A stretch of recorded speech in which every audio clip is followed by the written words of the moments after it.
আপনারা যারা প্রশ্নটা বুঝতে পারলেন না তাদের জন্য বলি, উনি অশ্বত্থামার কথা বলছেন। যখন যুদ্ধটা শেষ হলো, একটা ভয়ঙ্কর যুদ্ধ, যেখানে দুপক্ষই উত্তক্ত হয়েছিলেন নিজেদের ওপর আর বাকি সবার ওপর, এইরকম একটা যুদ্ধ শুরু করার জন্য প্রায় 1,00,000 মানুষকে হত্যা করার পর, যেখানে তখনকার দিনে জনসংখ্যা আজকের জনসংখ্যার প্রায় 10% ছিল না, অশ্বত্থামা তখনও থামলেন না। নিজের রাগের বশে তিনি বাইরে যান আর শিশুদেরও হত্যা করেন যারা ঘুমোচ্ছিল। বাচ্চারা ঘুমোচ্ছিল আর তিনি গিয়ে তাদের সবার গলা কেটে ফেলেন প্রতিশোধের নামে। কারণ ওনার মনে হয়েছিল ওনার সাথে অন্যায় হয়েছিল, হয়তো সত্যি অন্যায় ছিল, কিন্তু পরিবর্তে তিনি এটাই করেন। তো কৃষ্ণ তাকে মৃত্যুর অভিশাপ দেননি। উনি বলেছিলেন, আমি তোমাকে অমর হওয়ার অভিশাপ দিচ্ছি, তুমি যেন সবসময় এই অপরাধ বোধকে সঙ্গে করেই বাঁচো।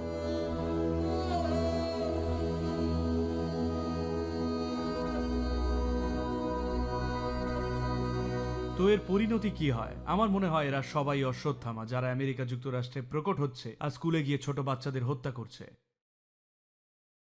হ্যাঁ, সে এখানেই আছে। নইলে কেন আপনি স্কুলে গিয়ে সবার মধ্যে শুধু বাচ্চাদেরকেই হত্যা করতে যাবেন? অন্তত আপনি বড়দেরকে বাঁচতে পারেন। আমি বলছি না সেটা বেশি ভালো হতো, শুধু বলছি এটা এটা অশ্বত্থামারই প্রকট হওয়ার প্রকাশ। যেহেতু আপনি কোনো কিছুর ওপর রেগে আছেন, তাই গিয়ে বাচ্চাদের হত্যা করছেন যারা ঘুমোচ্ছে। তো এই ব্যাপারটা আপনাকে বুঝতে হবে। কারণ যে মুহূর্তে আপনি একটু আধটু পয়সা আর আরাম পান, অমনি আপনি চিরকাল বাঁচতে চান। কিন্তু আপনার সাথে যে সবচেয়ে খারাপ জিনিসটা হতে পারে সেটা এটাই যে আপনি মরতে পারবেন না। হ্যালো, আমি আপনাকে শুধু কল্পনা করতে বলছি, আপনি এখানে 10 লক্ষ বছর ধরে বসে আছেন, আমি চলে গেছি, সবাই চলে গেছে, কিন্তু আপনি তখনও এখানে বুড়ো হয়ে বসে আছেন। সব থেকে জঘন্য ব্যাপার হবে কিনা বলুন, আপনিও ঠিক সময় মারা যান। হয়তো আপনি আমার পরে মরতে চান, তাতে আমি রাজি, কিন্তু আপনিও একদিন মারা যাবেন, আর সেটা ভালো। আপনি কখনো মারা যাবেন না, সেটা তো ভয়ঙ্কর ব্যাপার, তাই না? তো কৃষ্ণ তাকে সব থেকে ভয়ঙ্কর অভিশাপই দিয়েছিলেন। উনি বলেছিলেন, তুমি যেন সবসময় এই অপরাধবোধের সঙ্গে বাঁচো। তো আপনাকে বুঝতে হবে, যখন কৃষ্ণ কথা বলেন, এমনকি নিজের ব্যাপারেও যখন উনি বলেন আমি আমি আমি, তখন উনি কিন্তু নিজের মানুষ হওয়াকে উল্লেখ করছেন না। কথা বলছেন উনি যে গুণ তাকে উল্লেখ করে, উনি যে চেতনা তাকে উল্লেখ করে। তো যখন উনি অশ্বত্থামাকে অভিশাপ দেন, তখন তিনি একই বার্তা দিচ্ছেন। এমন নয় যে ওই নির্দিষ্ট লোকটা চিরকাল বেঁচে থাকবে। উনি বলছেন, যারা এই ধরনের কাজ করেন, আপনার কোনো কিছুর প্রতি রাগের বশে, বিরক্তির বশে আপনি যান, আর যে বাচ্চারা ঘুমোচ্ছে আপনি সেই বাচ্চাদের হত্যা করেন যারা ঘুমোচ্ছে। এইরকম লোকেরা অবশ্যই যেন সবসময় ভোগেন।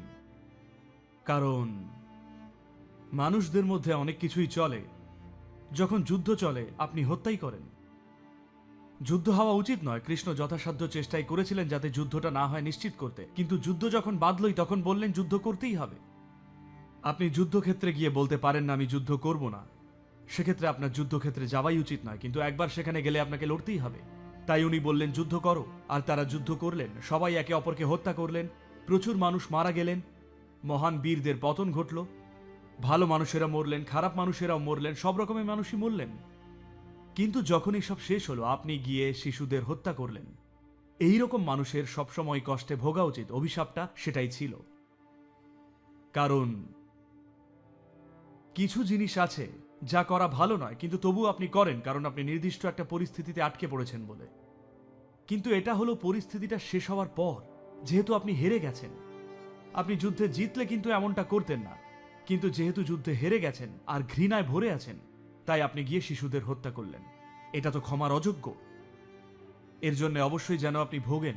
অমরত্বের বরদানটা মানুষটার জন্য ছিল না, বরং ছিল কষ্টটার জন্য, যা এর ফলে তার মধ্যে তৈরি হয়েছিল। আপনি করতেই পারেন, আপনি আরেকটা জীবন নিতেই পারেন, কিন্তু এর ফলে আপনি প্রচুর কষ্টভোগের মধ্যে দিয়ে যান, আর সেটা যেন আপনার জন্য কখনোই বন্ধ না হয়। উনি সেটাই বলেছেন। কারণ জীবনের প্রকৃতিটা এমনই, আমরা অনেক কিছুই করতে পারি, কিন্তু আপনি যদি কয়েকটা স্ক্রু খুলে দেন, তাহলে গুরুত্বপূর্ণ জিনিসগুলো ভেঙে পড়বে। উনি সেটাই বলার চেষ্টা করছেন। দেখুন, আমরা প্রত্যেকেই যুদ্ধে লড়েছি, আমরা হত্যা করেছি, আমরা অনেক কিছুই করেছি, আমরা একে অন্যের সাথে খানিকটা প্রতারণাও করেছি, সব ধরনের কাজই করেছি, কিন্তু তবুও মনুষ্যত্ব বলে একটা কথা আছে। যখন যুদ্ধ শেষ হয় আপনি পিছিয়ে আসেন, কেউ জিতুক বা কেউ হারুক, আপনি সেখান থেকে পিছিয়ে আসেন কারণ যুদ্ধটা শেষ। না, এবারে আমি রাত্রে গিয়ে আপনার যে সন্তানেরা ঘুমোচ্ছে তাদেরকে গিয়ে হত্যা করব। তাদেরকে সুরক্ষা দেওয়া হয়নি কারণ কেউই কল্পনা করেনি যে কেউ এসে ঘুমন্ত শিশুদেরও মেরে ফেলতে পারে। নয়তো তারা পাহারা দিতে সৈন্যদের রাখতেনি। তারা তা করেননি কারণ তারা ভেবেছিলেন শিশুদেরকে কে মারবে, যুদ্ধ তো শেষ।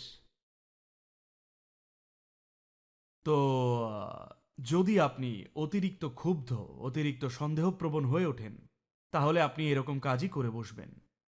একবার কি হয়েছিল, একজন আমেরিকান লোক মস্কোতে গেলেন। একটা হাসির গল্প শোনাতে পারি নাকি? থাক। একজন আমেরিকান ব্যক্তি মস্কোতে গিয়েছিলেন। যেহেতু আপনারা অনেক হলিউড সিনেমা দেখেন, তাই মস্কো মানেই যখন আপনি এয়ারপোর্ট থেকে নামবেন, কেজিবি আপনাকে ডান দিক থেকে বাম দিক থেকে সব দিক থেকে ফলো করবে, চারিদিক থেকে এজেন্টরা লুকিয়ে গোয়েন্দাগিরি করবে আপনার উপর, জানেন তো? কারণ আপনার গোটা মানসিকতাটাই হলিউড দেখে তৈরি। কেউ একটা খবরের কাগজ পড়ছে আর সে আপনার দিকে তাকালো, সব কিছুই সন্দেহজনক।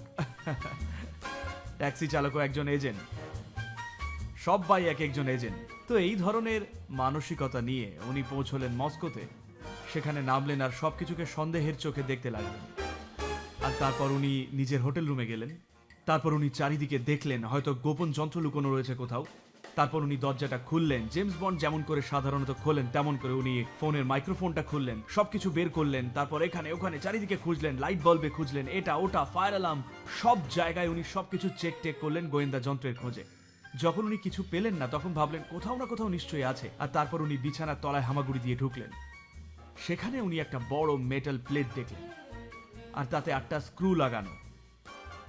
বাহ, এই তো আমি খুঁজে পেয়ে গেছি। আর উনি নিজের সুইস আর্মি ছুরিটা বের করলেন। উনি খেটে খুঁটে স্ক্রুগুলোকে খুলে ফেললেন। এসব করতে সময় লাগলো খানিক ওনার, তবে উনি সবকটা স্ক্রু খুলে ফেললেন আর মেটাল প্লেটটা বার করে জানলা দিয়ে ছুঁড়ে ফেলে দিলেন। কয়েক মিনিটের মধ্যেই উনি বিশাল গন্ডগোলের আওয়াজ শুনতে পেলেন হোটেলের সামনে। অ্যাম্বুলেন্স পুলিশের গাড়িতে ভরা, এটা ওটা প্যাঁ পু করে আওয়াজ করছে টরছে ইত্যাদি হচ্ছে। উনি নিচে কি হচ্ছে দেখতে গিয়ে দেখলেন প্রচুর সংখ্যক গাড়ি ঘোড়া আর অ্যাম্বুলেন্স ইত্যাদি রয়েছে। তারপর উনি ফোনটা তুলে রিসেপশনে ফোন করলেন। হোটেলে কি হচ্ছে? আগুন লেগেছে নাকি অন্য কিছু হয়েছে? বোম পাওয়া গেছে? ওনারা বললেন না, 4 তলার ঘরের ঝাড়বাতিটা খুলে পড়ে যায়। সবাই তখন রাতের খাবারটা খাচ্ছিল আর ওটা ওনার ঘাড়ে এসে পড়ে।